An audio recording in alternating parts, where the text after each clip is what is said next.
Welcome to Agent of Laughter.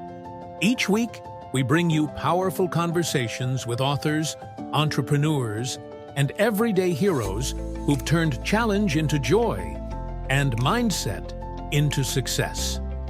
Here's your host, the Agent of Laughter himself, Ramin. Welcome to Agent of Laughter. This is Ramin, the Agent of Laughter. We talk about positive mindset and spread the joy, one story at a time. Today's guest is John Massa, the host of Measuring Post and the owner of and chief executive of Patopia Network and radio host. Hi, Joe. How are you today? Ramin, I'm doing well. Thank you for having me on. It's nice to be on your show this time instead of having you on mine. And I'm happy to see that you're following through and getting these podcasts done. So it's wonderful to see you, and I'm ready for a good time today. Yes, thank you for accepting my invitation. That's my pleasure. I know with your podcast also you are selling joy and happiness, and try to make everyone happy. My first question is, what makes you happy in your life? So yeah, my podcast is called The Measuring Post, and I call it a place to learn and grow together. And there is a lot of joy that comes from that. But I think just becoming the best version of yourself is a joyful experience because it's a transformation that takes place when you realize the things that you're doing well and the things you're not doing well, and you just look for ways to be the best version of yourself. So that's really what my show focuses on. But for me, I think true happiness comes from being a father, being a husband, being a good person in my community. But what I really love about like doing my work for podcasting and radio is I meet people like you, and I get to experience new friends and meet people I probably would have never ran into in the world.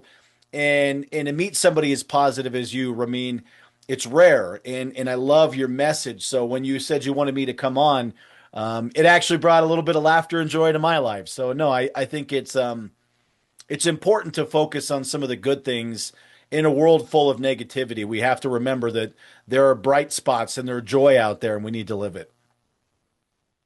Yes, you inspire me. And last time we had such a good episode, and since then I was thinking to start my own podcast and make everyone happy.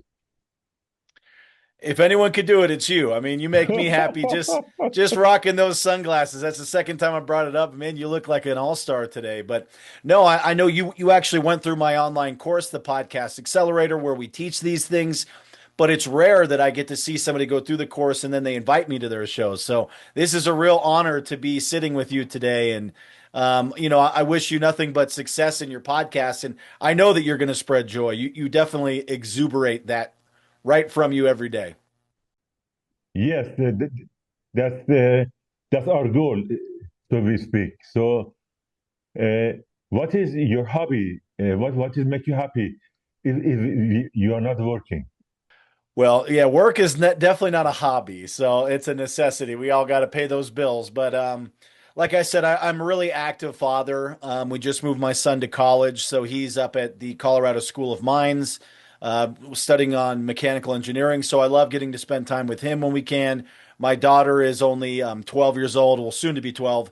So we enjoy getting to have that one-on-one time now that her big brother's off to school. But I like to stay active. I like to, I live in Colorado, so we love the outdoors, the mountains, and I play pickleball recently. I picked up pickleball. It seemed like a good thing to do, and That's very yeah, popular. I love spending time with my friends and loved ones, and just being active in my community and enjoying my time with family. Yeah, when I start writing my books, that was a hobby, and that's become my work. Hobby is very important in life. Yeah, and you're really lucky when you can turn a hobby into work like you did. If you can find something that feels like a joyful activity for you to do, like writing, or whether you're a podcaster or maybe even a fitness enthusiast, if you can turn that passion into a paying job for yourself, you're a very lucky individual because a lot of people don't get that. Also for me, nature is very important. And every morning I wake up, I go around my house, and I feed the birds and that's very important to connect to nature first, then start my day. Feeding bears, that seems risky. What kind of Ye- bears you got out there? No, birds. Oh, the birds. I'm sorry. I A thought you lot said of birds. bears. So, Lot of birds. Ramin, don't be feeding bears. That's dangerous, my friend. No, okay. The birds are safe. Yeah, that's much better. That's it. Yeah. Oh, whew, I had me Yeah. had me worried there for a minute. Yeah. How your family and friends inspire you? I think just becoming a father was one thing that really inspired me. I was a young father. I was only 22 years old when my son was born, and it inspired me to just be a better person and to not think so selfishly and to realize that now it's not just about me. I have to take care of somebody else. And watching my friends grow and succeed with their own families and their own businesses, it always inspires me and reminds me that I want to be around people that are striving to be their best and being successful. And when you hang out with people that are doing bad things or they're not productive, that sort of makes you not productive and do bad things. So surround yourself by happy, positive, successful people. And that's really what inspires me. I'm a big cheerleader for my friends and family. And when they do good, it makes me feel good. So I just like seeing other people be successful because that sort of, breeds that in it's a sort of a ripple effect. So it makes me feel that way as well. Yeah, that's very important. You surround yourself with people smarter than you, and you learn from them and have positive energy in your life. That's very important. Yeah, I think you always, there's an old saying, and I don't remember who said it, but you should be the dumbest person in the room. And that's a way of saying surround yourself by really smart people because they will help elevate you to that next level. And if you want growth and you want to find the good things in life, hang around people where you have to look up to them because they will teach you and they will show you things that you might not find out on your own. Yeah, that's very important. You have good surrounding, good friends, and especially old friends are the best. They know you for a long time, and they can help you to succeed. And those are usually the friends that will be honest with you and not just tell you what you want to hear. They'll say, "Hey, Ramin," or "Hey, Joe, I've noticed you've been doing this lately, and I don't think that's a good look, or that's not what you should be doing." And they give you the more authentic, constructive criticism that a new acquaintance might not be willing to say, "Hey, you're messing up." So it's good to surround yourself by loyal and true friends. I definitely agree with that. Yeah, true friends are not many. You're very lucky if you have good friends in your life. They they don't talk bad behind your back, or they inspire you, because with negative energy you never can succeed. Yeah, and honestly, just being around somebody that's negative all the time, it's an energy draining experience. When you're around somebody that's always unhappy or always mad, it's tough to find any, joy around them. And you go, I just don't want to be around you anymore. And we can't always look at things like life is so bad. There's a lot of really great things in the world as well, and we need to focus on those more. Yes, 100%. What's your routine every day? How do you like to start your day usually? So depends on the day. It can vary a little bit. I do have a morning routine. I like to get up early and take just some quiet time. I'll do either some breathing exercises or even a little meditation. I'm not overly skilled at it, but I just like to have quiet time when I can just be off my phone, away from the internet, and just sort of really soak in my morning and sort of game plan my day.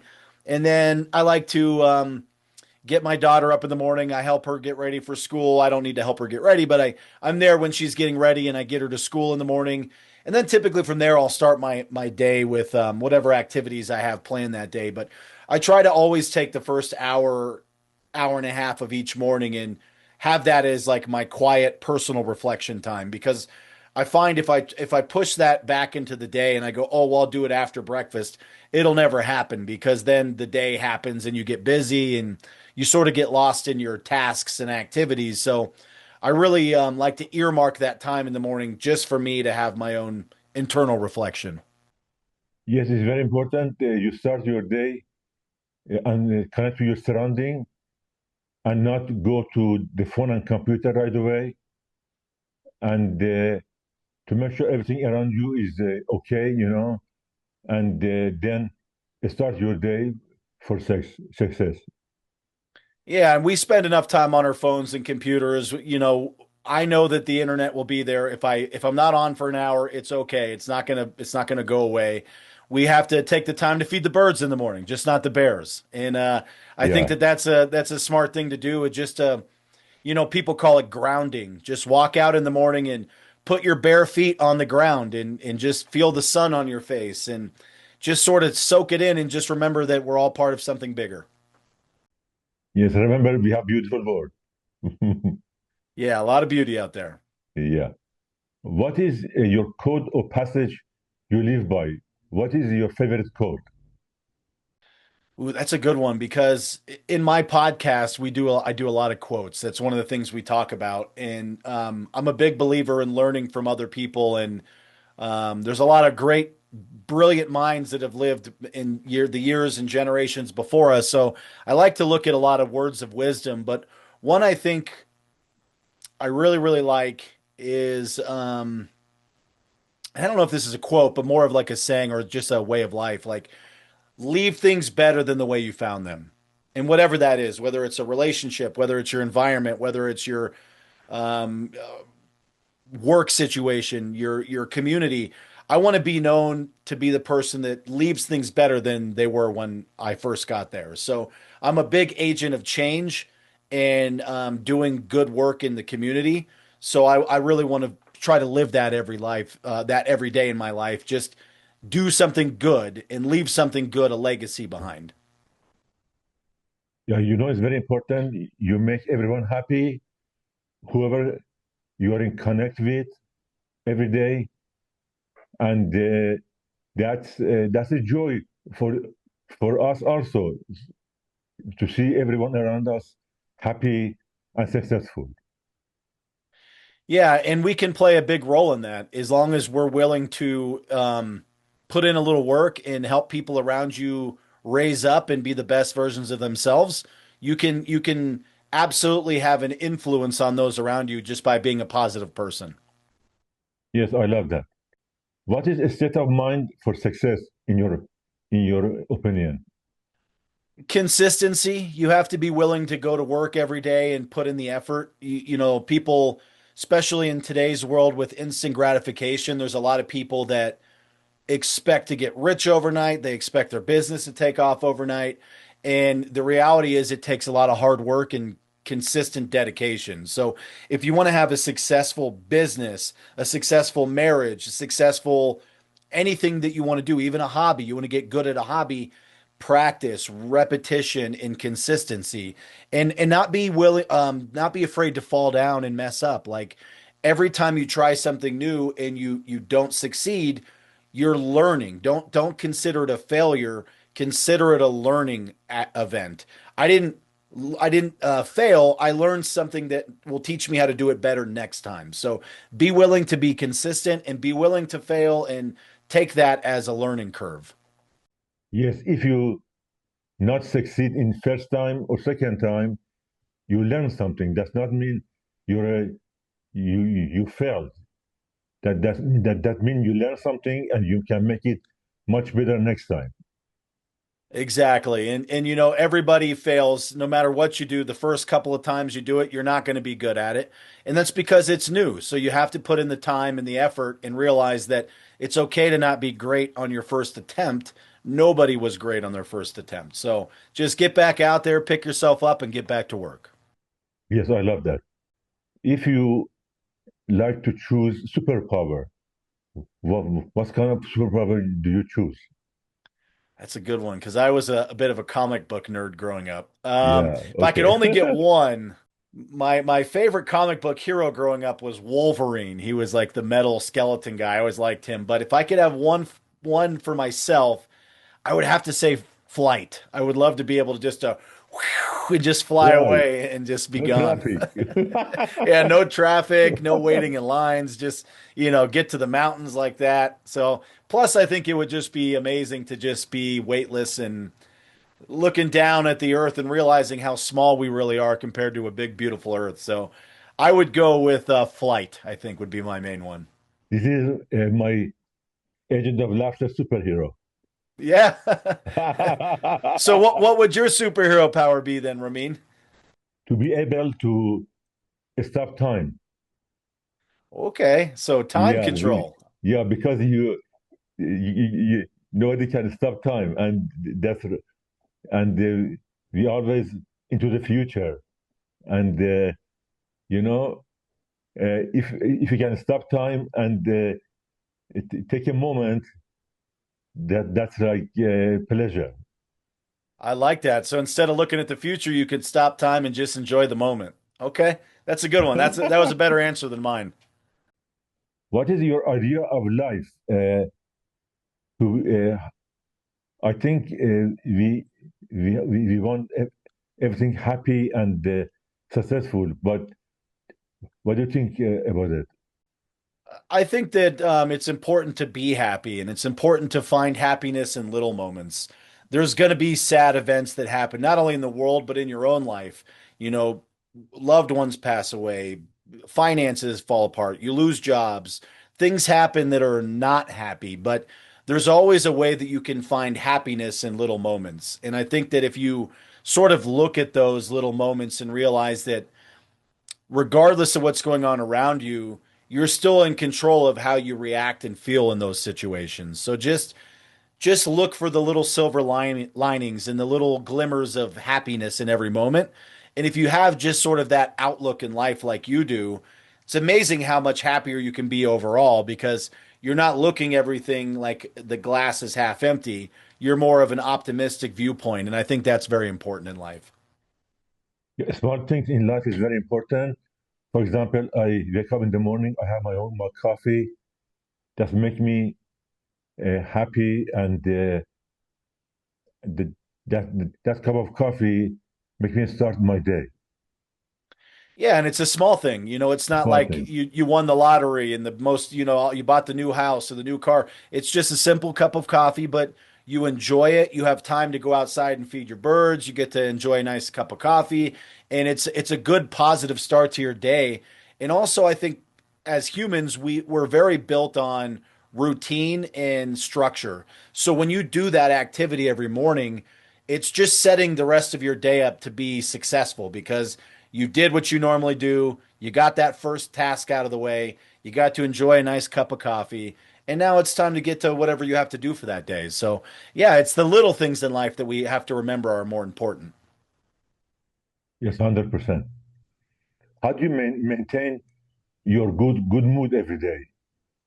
Well, I don't always have a good mood. I try to be pretty upbeat for the most part. And I think, again, that's just going back to what I just said. It's trying to find the little things in life, but also just, looking around and realizing that there's a lot of people in the world that have it way worse than I have it. And I should be thankful and grateful for everything that I have.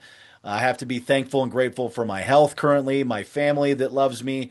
So it doesn't benefit me or anyone around me to be negative or grumpy. Instead, I have to remember that I'm truly blessed and it's important for me to share that with the people around me. So I just try to not get sucked into self pity. And I try to remember that, my life is pretty good because I'm making it good and I'm allowing myself to experience the good in it. So I think that's the best way I could word that. Yeah, I think being happy, uh, start your day with good mood is your decision, and it's very important you decide to be happy and do not look at life with negative energy and start your day. Yeah, and again, we're all going to have days where we're sad or we're mad or something happens. It's okay to experience those feelings, but what we don't want to do is live in those moments for long. It's like, okay, I'm sad for a few minutes. Let's shake it off now, get back to a positive mindset because it's easy to stay negative if you allow yourself to do that, but you can't avoid it completely. because it's one of those things that life happens and you do go through waves of emotions, but you can choose to stay in those emotions or you can break free and go back to the positive happiness that you're talking about. You know, we live right now in time. We are we live much better than king and queen like 500 years ago. Like we have a good timing right now, century. You know. Yeah, we might not have the power of a king and queen that used to have, but we have access to better health care, better hygiene, more food. We don't have to worry about electricity. And there's, certainly here in the United States anyways, there's a lot of places that are still catching up, but to say that we're living in the greatest time in human history that we're aware of, I think is very, very true. We often take that for granted that we're living in this world where everything is so bad, but yeah, go back 1,000 years, and I think your opinion would change pretty quickly about how life is today. Yes, yes. You know, somebody told me if you have roof on your head and running water, you're top 1% of the people in the world. You're top 1%. You know. Probably top 1% of people in the history of the world, not even just Yeah. currently.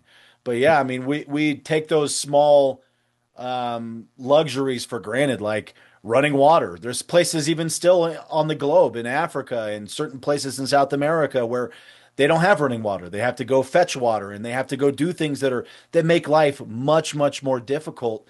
And if you overlook that part of the world, it's really easy to feel sorry for yourself. But we're truly blessed to live in a modern world that has these abilities to. And again, if you break your arm, you go to the doctor. If your car breaks down, you go take it to a place and a guy fixes it. No problem.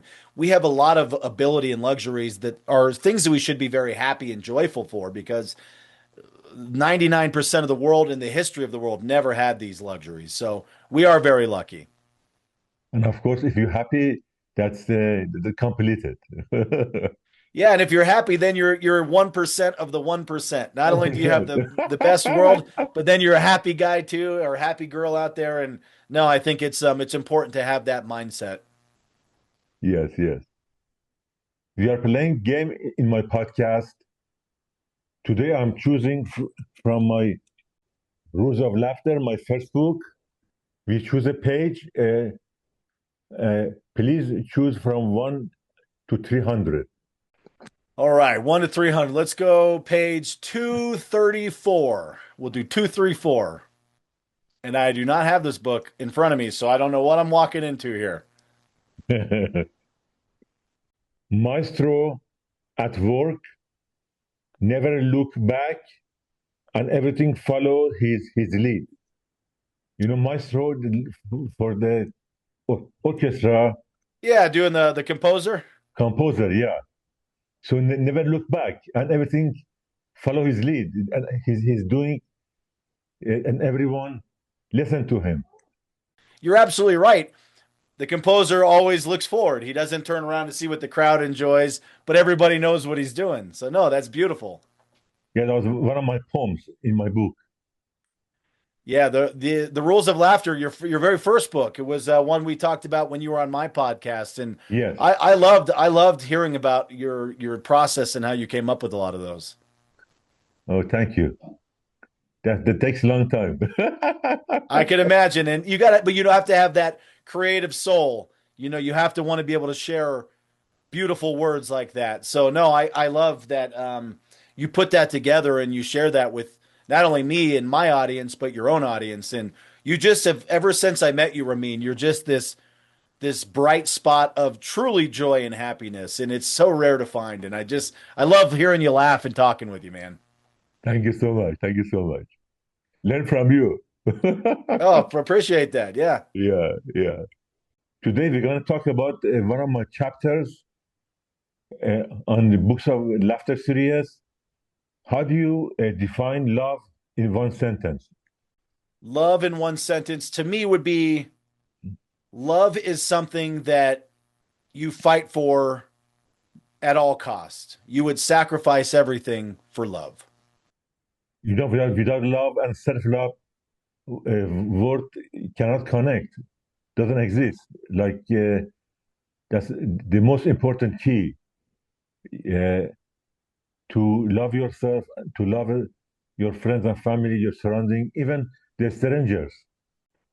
And also just to love life, Love love life. your community, love your experience. And you're right, even strangers, I don't have to know you. I don't have to agree with everything you agree with, but I can still love you as a human. And I can say, hey, we may be different on this idea or that idea, but as a human and as a neighbor, I love you and I want the best for you and your family. So love is unconditional, and love doesn't have to have a reason. You could just love to love. Yeah, you never have to wait for something in return.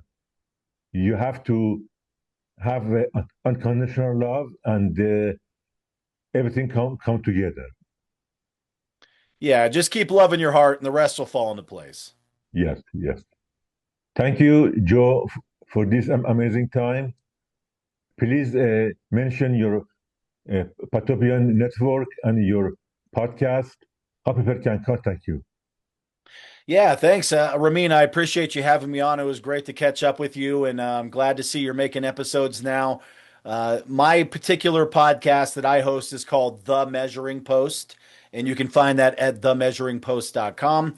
I also run a company. If you see the logo on the TV behind me this way, it's called Podtopia Network, and you can find that at podtopianetwork.com. We're a network of creators and collaborators that want to help grow each other's podcasts and media businesses and marketing strategies.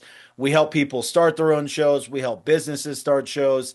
And we also take guys like Ramin who make shows and we help promote their show and share them with other networks. So if you've ever had any interest in podcasting, check out podtopianetwork.com. And we would love for you to join our community and share your message with the world. Yes, yes, I am a part of Patagonia Network, and that's the way I learn from you. And I'm very happy you have this tool to help so many people to start their own show. Yeah, and I appreciate you going through it. And you know what? Keep spreading the good word that you spread through your podcast, because there's a lot of negativity in the world and not a whole lot of shows about joy and positivity. So you're doing great work, and I can't wait to see where you go from here. Thank you, Joe. Thanks for tuning into this episode of Agent of Laughter. Please make sure to subscribe to the show and visit rulesoflaughter.com to check out Ramin's full collection of books. Until next time, keep laughing.